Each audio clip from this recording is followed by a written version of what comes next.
گەرموگەشترین سڵاوەکانتان پێشکەش بینەرانی عزیز و خۆشەویستی تەلەڤیزیۆنی کۆمەڵە بە یارمەتی هاوڕێیانی هاوکارم لەگەڵتانم بۆ پێشکەشکردنی هەواڵەکانی سەر لە بەیانی ڕۆژی پێنجشەمبە سەرەتا سەردێڕی گرنگترین هەواڵەکان. ناڕەزایەتی ژینگە دۆستانی پاوەر لە ئاست پیسکردنی ژینگە، ئەشکەنجە و ئازاری کچیکی تەمەن 9 ساڵ لە شاری سنە، درێژکردنەوەی ماوەی بەندکرانی کاسبکارێک لە قوروە، پەیوەستبوونی کانونی پارێزەرانی سلێمانی بە مانگرتنی مامۆستایان، ڕوودمانی بەردەوامی ڕۆژاوای کوردستان لەلایەن تورکیا، تۆمارکردنی 18 بابەت ژنکوژی لە یەکەم مانگی میلادی ساڵی 2025 و نیشتەجێبوونی 19 ملیۆن ئێرانی لە خانووی نائەم.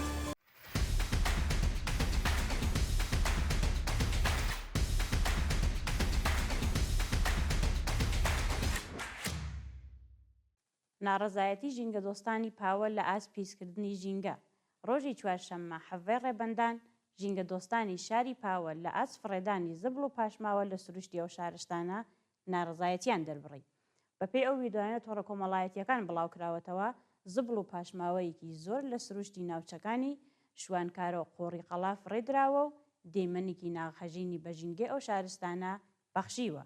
ژینگە دۆستانی پاوە داوا لە خەڵکی کوردستان دەکەن کاتێک بۆ گەشتکردن سەردانی ئەو شارستانە دەکەن زبڵ و پاشماوەکانیان لەگەڵ خۆیان ببەنەوە و لە داوێنی سروشتا بەجێ نەهێڵن.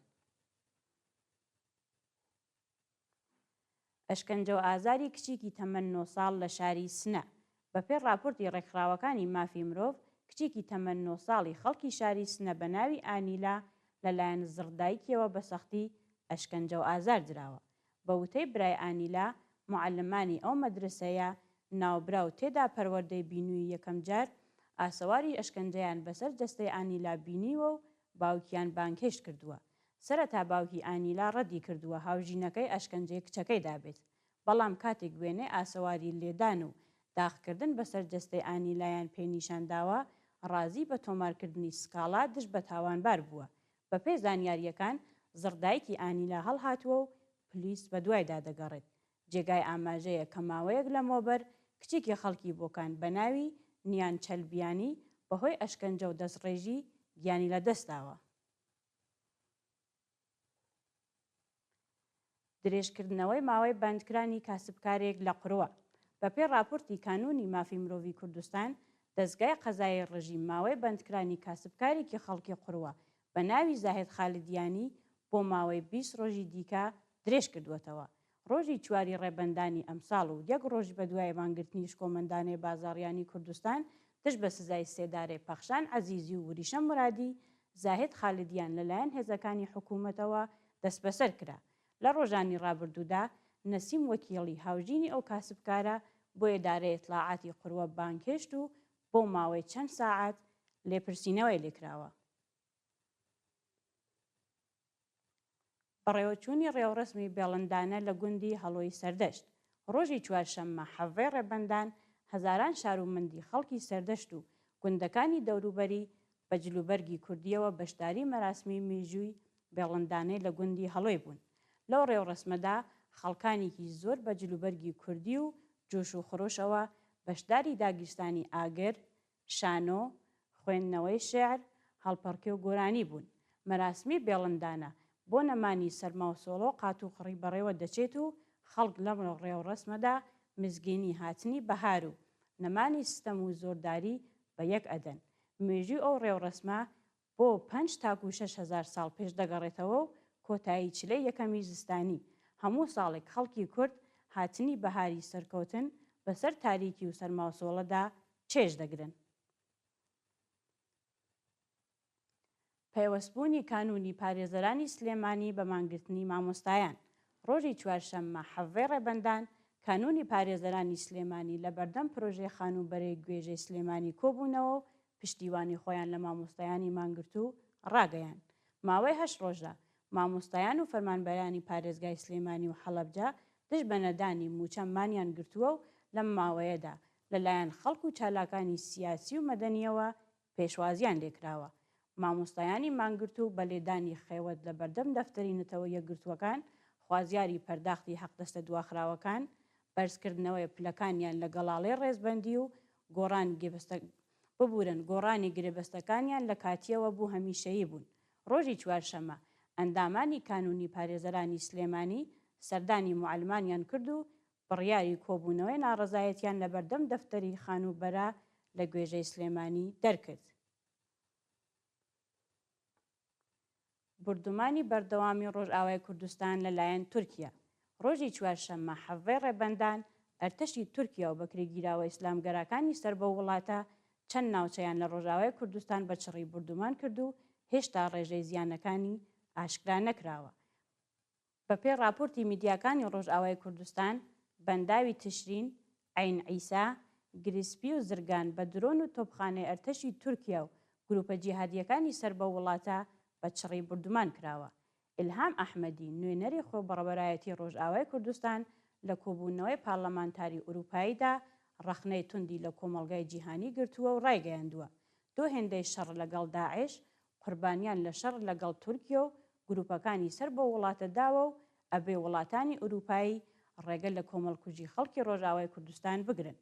ڕۆژی ڕابردووش ئەردوغان لە دیدارێک لەگەڵ ئەحمەد شەرع سەرۆککۆماری نوێ سووریا بۆ جارێکی دیکە هەڕەشەی لە خۆبەڕەبەرایەتی ڕۆژئاوای کوردستان و هێزەکانی سووریای دموکراتیک کرد.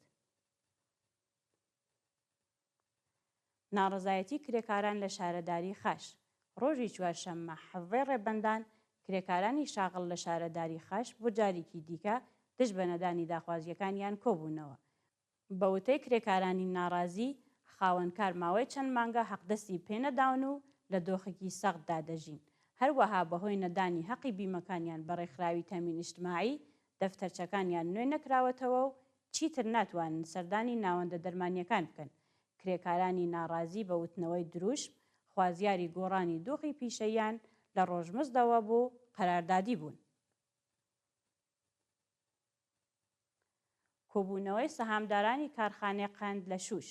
سەهامدارانی کارخانەی قەندی شوش ڕۆژی چوارشەممە حەڤەی ڕێبەندان لە بەردەم ئەو ناوەندە سەنعەتیە کۆبوونەوە و خوازیاری پێدانی داهاتی سەهامەکانیان بوون. سەهامدارانی کارخانەی قەندی خاوەرمیانە لە شارستانی شوش لە ساڵی 1970 هەتاویەوە تا بە ئەمڕۆ سوودی سەهامەکانیان وەرنەگرتووە و داوا دەکەن خوازیاریەکانیان بە نرخی ڕۆژ پەرداخت بکرێت.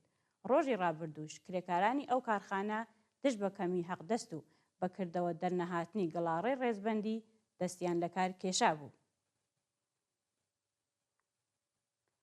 گیان لە دەستدان و برینداربوونی سێ کرێکار لە هەمەدان و یەزد. ڕۆژی چوارشەممە حەڤەی ڕێبەندان بەهۆی نەبوونی ئیمەنی شوێنی کار دوو کرێکار لە شارەکانی جۆرەقانی هەمەدان و یەزد گیانیان لە دەستا و کرێکارێکی دیکە بریندار بوو. بە پێی زانیاریەکان کرێکارێکی ئارماتۆربەند لە شارستانی جۆرەقانی هەمەدان بەهۆی بەربوونەوە لە بەرزایی دەستبەجێ گیانی لە دەستاوە. هەروەها لە شاری یەزد دوو کرێکاری بیناسازی لە کاتی کارکردن لە مەیدانی قورئانی ئەو شارە بەهۆی داڕمانی دیوار بەسەریان بە سەختی بریندار و یەکێکیان بەهۆی قورسی برینەکانی گیانی لە دەستاوە. تۆمارکردنی 18 بابەت ژنکوژی لە یەکەم مانگی میلادی ساڵی 2025. لە مانگی ژانوێی ساڵی 2025 زاینیدا 18 بابەت ژنکوژی لە شارە جۆراجۆرەکانی ئێران ڕووی داوە کە 16 بابەتیان لەلایەن یەکێک لە ئەندامانی بنەماڵەکانیانەوە بووە.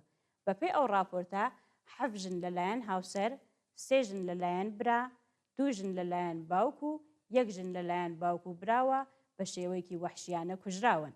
لە نێوان ساڵەکانی 1401 تاکو 1403 بە گشتی 85 ژن و کچ لەلایەن یەک یا چەند کەس لە بنەندامی بنەماڵەکانیانەوە کوژراون و ئەو دیاردەیە ڕۆژ لە دوا ڕۆژ پەرە دەستێنێت و زۆربەی کوژراوەکان بە بیانووی پاراستنی شەرەف و ناموس بوونەتە قوربانی. نیشتەجێبوونی 19 ملیۆن ئێرانی لە خانووی نائەمن. جێگری وەزیری ڕێگە و شارسازی کۆماری ئیسلامی ڕۆژی سێشەممە 16 ڕێبەندان ڕایگەیان 19 ملیۆن ئێرانی لە خانووی نائەمندا دەژین. بە وتەی ئەو بەرپرسە دەوڵەتیە 19 ملیۆن ئێرانی لە خانووی نائەمن بە پانتایی 170,000 هێکتار لە سەرانسەری وڵاتدا دەژین و ئەگەر بوومە لەرزەیەکی 4 بۆ 5 ڕیشتری ڕوو بدات کارەساتی لێەکەوێتەوە. وتەکانی ئەو بەرپرسە حکوومەتیە لە حاڵێکدایە کە چەند ڕۆژ لەمەوە بەر کۆماری ئیسلامی چەند سەد ملیۆن دلار لە ڕێگەی تورکیاوە بۆ ئاوەدانکردنەوەی لوبنان نردووە، بەڵام ملیۆنان کەس لە جەمعیەتی ئێران لە ناوچە پەراوێز نیشتنیەکان و لە خراپترین دۆخدا دەژین. دوایین هەواڵمان سەبارەتە بە چوونەسەرەوەی نرخی دولار پاش فەرمانی ترامپ بۆ گەڕانەوەی تەحریمەکان. چەند ساعەت بە دوای فەرمانی ترامپ بۆ گەڕانەوەی زۆرترین گوشارە ئابوووریەکان بۆ سەر کۆماری ئیسلامی، نرخی هەر دولاری ئەمریکی گەیشتە 86,000 تمەن. بەپێی راپۆرتەکان، هەر دولاری ئەمریکی لە بازاڕەکانی ئێراندا بە 85,530 تاکو 86,000 تمەن مامەڵەی پێوەکراوە و نرخی هەر پوندی ئەمریکانیا بۆ 106,000 تمەن هەڵکشاوە. هەروەها هەر یۆرۆ گەیشتوەتە 122,000 تمەن. هەر دراوێکی زێڕ بە نرخی 69 ملیۆن و 380,000 تمەن فرۆشراوە و پێشینی دەکرێت نرخەکان تا نەورۆز بە ڕێژەیەکی بەرچاو بڕواتە سەرەوە. بە وتەی کارناسانی ئابووری، وەلانانی ئەرزی نیمایی و ئەرزی تەرجیحی زیانی زۆری لە کەسبوکاران داوە و نرخی شتومەک و دەرمان چەند هێندە بەرز بۆتەوە. بینەرانی عەزیز و خۆشەویست، هەواڵەکانتان پێشکەش کرا. هەر شاد بژین.